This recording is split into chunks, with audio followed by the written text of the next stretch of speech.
Somewhere deep inside, we all believe we're different. It's a quiet whisper in the back of our minds, a secret little spark we guard. We walk through crowded streets, each face a universe of its own, yet we feel a subtle separation.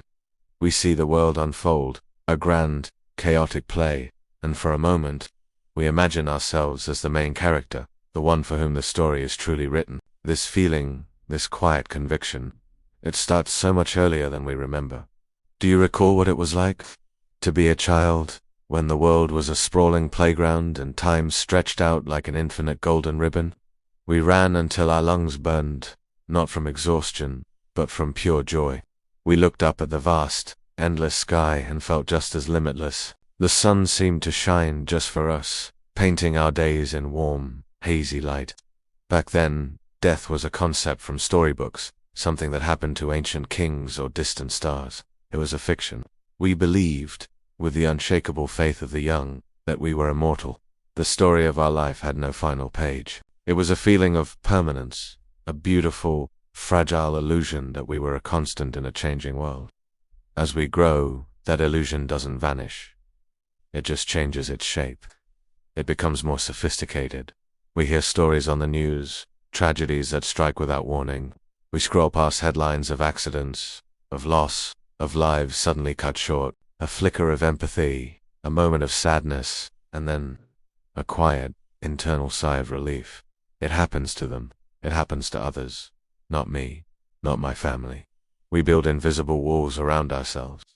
A fortress of denial constructed from the belief that misfortune is a selective storm that will somehow pass over our home. We see the chaos, but we believe we are standing in the calm eye of the hurricane. It's a defense mechanism, a necessary story we tell ourselves to navigate a world filled with uncertainties. It's the subtle, persistent belief that we are somehow exempt. This is the core of the delusion, the myth of the chosen one. It's not about grand prophecies or heroic destinies. Not always.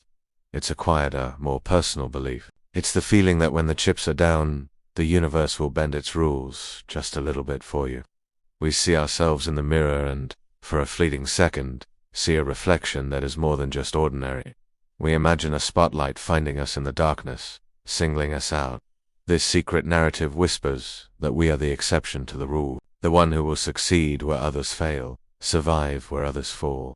We are not just another person in the crowd, we are the protagonist, and the protagonist, we believe, always makes it to the end. It's a comforting lie, a warm blanket in a cold, indifferent universe. But the clock keeps ticking. The sun sets, painting the sky in fiery strokes of orange and red before surrendering to the deep, silent dark. The day ends, and another begins. Reality has a way of quietly, patiently, dismantling our myths. The truth is, there are no exceptions. The rules apply to everyone. The same threads of joy, pain, love, and loss are woven into every single life. No one is immune to the human condition. We are all vulnerable. We are all temporary. Facing this isn't a curse. It's an awakening. It's the moment the spotlight fades, and we are left standing not in darkness, but in the shared, common light of existence.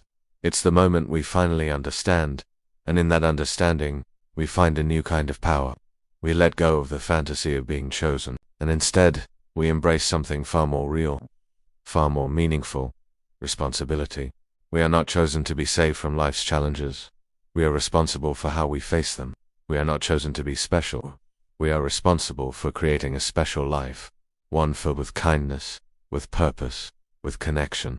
When the sun rises again, it's not a spotlight finding its hero. It's an invitation to walk forward, not as a character in a pre-written story, but as the author of your own. You are not chosen.